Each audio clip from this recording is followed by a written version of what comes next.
तो फिर नेक्स्ट हमारी परिकल्पना है जिसके ऊपर हम आते हैं, ये है चैम्बरलिन की ग्रहाणु परिकल्पना। चैम्बरलिन और मोल्टन दो साइंटिस्ट थे जिन्होंने इस बारे में अपनी राय दी और इन दोनों ने मिलके इस बात को बताया कि किस तरह से पृथ्वी की उत्पत्ति हुई और ये भी स्पष्ट किया कि किसी भी निहारिका या वायुवीय राशि के द्वारा अकेले ये संभव नहीं था कि वो सौरमंडल, संपूर्ण सौरमंडल जिसमें पृथ्वी भी एक ग्रह है, की रचना कर डाले। तो इन्होंने अपनी जो परिकल्पना दी वो ग्रहाणु परिकल्पना थी और ग्रहाणु परिकल्पना द्वैतारक परिकल्पना के ऊपर शिफ्ट हो जाती है। मतलब ये बताते हैं कि पृथ्वी की उत्पत्ति किसी भी एक चीज से ना होकर बल्कि उसकी उत्पत्ति में दो चीजों का सहयोग था। इनके मान्यताओं की बात करें कि उन्होंने किस तरह की अपने इसको स्टार्ट करने के लिए, अपनी परिकल्पना को देने के लिए किस तरह की मान्यताएं, क्या क्या आधार बनाए थे।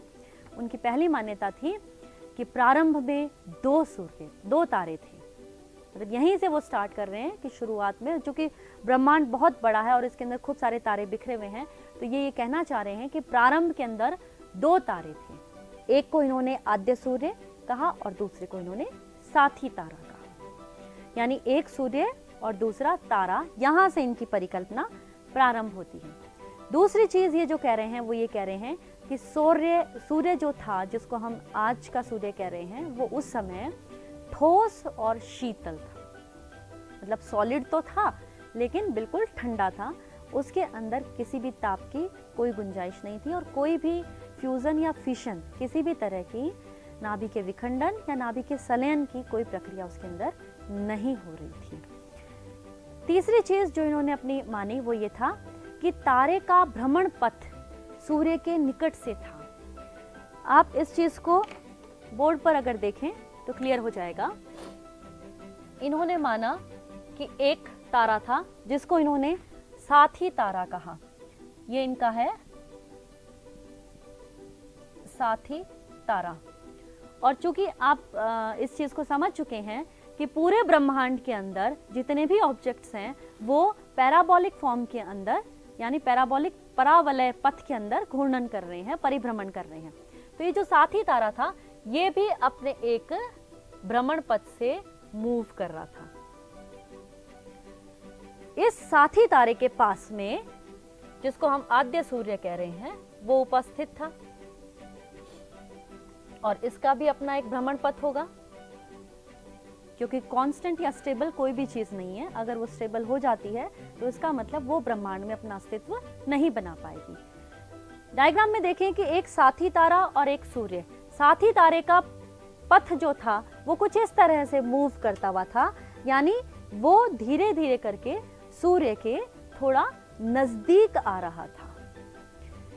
स्टेज फर्स्ट अगर हम माने तो ये फर्स्ट स्टेज है, ये सेकंड स्टेज, ये थर्ड स्टेज इसकी, ये फोर्थ स्टेज और उसके बाद में ये फिफ्थ स्टेज। अलग अलग चरणों में इसी तारे की हमने स्थिति को बताया है कि पहले मूव करता हुआ साथी तारा यहाँ था, उसके बाद ये नजदीक, सूर्य के नजदीक वाली स्थिति पे पहुंचा और उसके बाद ये घूमता हुआ बाहर की ओर निकल गया। यानी हम यहाँ पर ये बता रहे हैं कि इस साथी तारे का परिभ्रमण पथ कुछ इस तरह से था कि ये कुछ समय के लिए सूर्य के नजदीक आ गया था। इसके बाद इन्होंने ये बताया कि इस साथी तारे की कुछ आकर्षण शक्ति थी और उस आकर्षण शक्ति की वजह से सूर्य जो कि ठंडा था और ठोस था, इसके ऊपर कुछ कणों के रूप में जो पदार्थ उपस्थित थे, कणों के रूप में जो पदार्थ उपस्थित थे वो इस साथी तारे की गुरुत्वाकर्षण की वजह से यहां से इससे दूर हो गए। यानी ये साथी तारा इस तरह से इस सूर्य के नजदीक में आया और इसने जब अपना गुरुत्वाकर्षण बल लगाया तो सूर्य के ऊपर स्थित कण इस साथी तारे की वजह से अलग हो गए, यानी वो बाहर की ओर बिखर के इस साथी तारे की तरफ मूव कर गए। लेकिन साथी तारे का अपना एक अलग पथ था। इस मैक्सिमम पास वाली स्टेज के ऊपर तो इसने इसको अट्रैक्ट कर लिया, आकर्षित कर लिया अपनी तरफ, खींच लिया इस पदार्थ को। लेकिन दूसरी अगले ही क्षण, अगले ही कुछ समय के बाद इस तारा मूव करता हुआ अपने पथ पर आगे बढ़ गया, तो ये उस सूर्य से दूर हो गया। जब ये सूर्य से दूर हो गया तो उसके बाद सूर्य से दूरी होने की वजह से ये जो पदार्थ था ये इस सूर्य के नजदीक वापस रह गया, क्योंकि इसको भी अपने अस्तित्व के लिए एक पथ के अंदर घूमना आवश्यक है। अगर ये इस साथी तारे के आकर्षण की वजह से इतना चला जाता, इतना पास आ जाता कि ये यहाँ आ जाता, तो ये साथी तारे के साथ ही मूव कर जाता। लेकिन साथी तारा इससे कुछ दूरी पर था, इस वजह से इसने पदार्थ को अपनी ओर खींच तो लिया, लेकिन इस पदार्थ को अपने साथ नहीं ले जा पाया, बल्कि ये सूर्य के नजदीक ही रहा। इसके बाद इन्होंने ये बताई कि सूर्य के पास से जब साथी तारे का गमन हुआ तो उसके बाद में इन्होंने ये जो कण जो बाहर निकले, छोटे छोटे कण, उन सारे कणों को इन्होंने नाम दिया छोटे ग्रहाणु, यानी ग्रह को बनाने वाले अणु।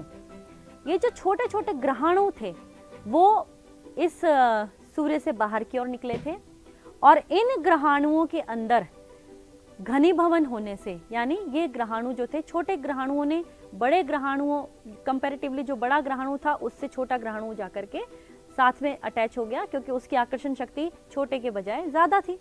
तो इस तरह से एक ग्रहाणु, बड़ा ग्रहाणु धीरे धीरे छोटे छोटे ग्रहाणुओं को शामिल करता हुआ और बड़ा ग्रहाणु बनता गया। धीरे धीरे ये जो छोटे अणु थे वो बढ़ते बढ़ते इतने बड़े हो गए कि इन्होंने ग्रह का रूप ले लिया। इस डायग्राम में आप देखें कि सबसे पहला डायग्राम जो है उसके अंदर हमने छोटे छोटे ग्रहाणुओं को दिखाया है, दूसरे डायग्राम में उसके कंपैरिजन में थोड़ा बड़ा ग्रहाणु दिखाया है, और तीसरे डायग्राम में हमने दिखाया है कि किस तरह से एक बड़े ग्रहाणु के साथ में छोटे छोटे बाकी ग्रहाणुओं ने आकर के इसके साथ मिलकर के और भी बड़े ग्रहाणुओं का निर्माण हो गया, जिनके घनीभवन से पृथ्वी और पृथ्वी के साथ अन्य ग्रहों का निर्माण हुआ।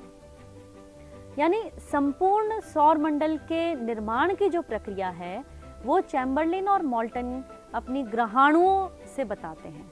वो ये कहते हैं कि दो तारे होने की वजह से कण बाहर निकले जिन्हें ग्रहाणु कहा, और इन्हीं ग्रहाणुओं के घनीभवन से पृथ्वी व अन्य ग्रह का निर्माण हुआ, और सूर्य जो पहले से शीतल अवस्था के अंदर मौजूद था, चूंकि लगातार उसके अंदर पदार्थों के बाहर निकलने से एक मूवमेंट शुरू हो गया था, और उस मूवमेंट की वजह से उसके अंदर गति प्रारंभ हो गई, और गति होने की वजह से बाकी उसके अंदर जो ऑलरेडी पहले से मौजूद जो गैसीय पदार्थ थे उनके अंदर रिएक्शन शुरू हो गई और ताप उत्पन्न हो गया। यानी कुल मिला के कह रहे हैं कि सूर्य से निकले हुए पदार्थ से ही ग्रह बने, और ग्रहों ने सूर्य के चारों तरफ चक्कर लगाना शुरू कर दिया। इसके बाद जब हम बात करते हैं, वो बात करते हैं इसी प्रोसेस को क्लियरली समझाने के लिए। ये आप चित्र ए चित्र में आप देखें कि किस तरह से सूर्य के अंदर से पदार्थ बाहर निकला। चूंकि ये पदार्थ बहुत दूर तक नहीं जा सका, तो इसने अपने अस्तित्व को बचाने के लिए इसी सूर्य के चारों तरफ चक्कर काटना शुरू कर दिया। धीरे धीरे आप देखें कि ये जो पदार्थ है, इन पदार्थों के अंदर घनीभवन प्रारंभ हो गया, और इसी घनीभवन की वजह से आप देखें सूर्य और ग्रह, जो एक डी चित्र के अंदर जो क्लियरली दिखाया गया है कि बीच में सूर्य है और उसके चारों तरफ एक ग्रह जो है वो चक्कर लगा रहा है। ये सिर्फ एक एग्जाम्पल दिया गया है। इसी तरह से सारे के सारे ग्रह बने और हमारा पूरा सौरमंडल अस्तित्व में आया। लेकिन आलोचनाओं से ये प्रक्रिया भी अछूती नहीं थी। ऐसा नहीं था कि इस प्रक्रिया के आने के बाद या इस परिकल्पना के देने के बाद में सारी आलोचनाएं खत्म हो गई। कारण बहुत सारी चीजें, बहुत सारे सवाल यहाँ पर भी अधूरे रह जाते हैं।